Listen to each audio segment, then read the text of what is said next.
اهلا وسهلا بحضراتكم. انا الدكتور محمد سلام، استشاري جراحات السمنه والمناظير. النهارده في اثناء فعاليات مؤتمر الجمعيه المصريه لجراحات السمنه كان في محاضره خاصه بالباري كليب. عشان كده حبيت اتواصل معاكم واشرح لكم ايه هو الباري كليب وايه مزاياه، وهل هو متوفر في مصر ولا لا، وهل هو ليه مشاكل او مضاعفات بتحصل مع تركيبه او بعد تركيبه. النهارده فرصه معانا دكتور مأمون، الوكيل الاقليمي للباري كليب في الشرق الاوسط، حابب يشرح لحضراتكم شخصيا مزايا الباري كليب. أول شيء أشكرك على الإصرار دكتور محمد، وما شاء الله يعني مؤتمر مشرف. يعني في عدة مشاركات من وفود عربية. البارك ليب هي شركة أمريكية طبعا، أوجدت يعني ميديكال ديفايس هو الأحدث الآن في أحدث تقنيات جراحة السمنة.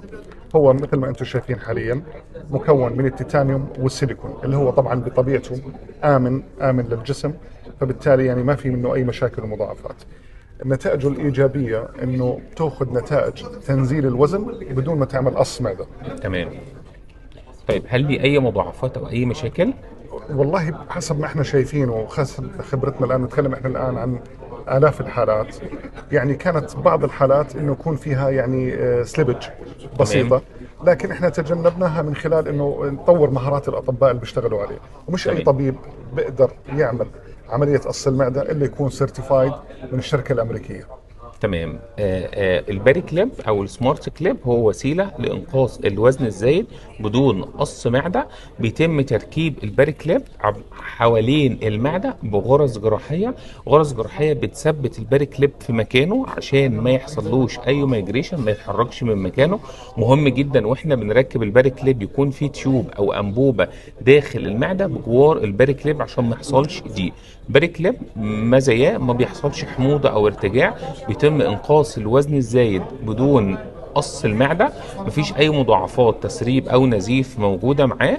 موضوع تركيبه هو سهل جدا وبسيط، غرز جراحية عملية بتستغرق من 30 ل 45 دقيقة.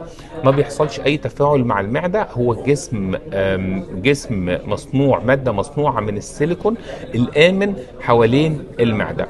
الباري كليب مناسب لإنقاص الوزن الزايد، هو أحدث طريقة لإنقاص الوزن الزايد. وهكون معاكم ان شاء الله اول باول وهشرح لكم كل توصيات المؤتمر الجمعيه المصريه لجراحات السمنه ان شاء الله.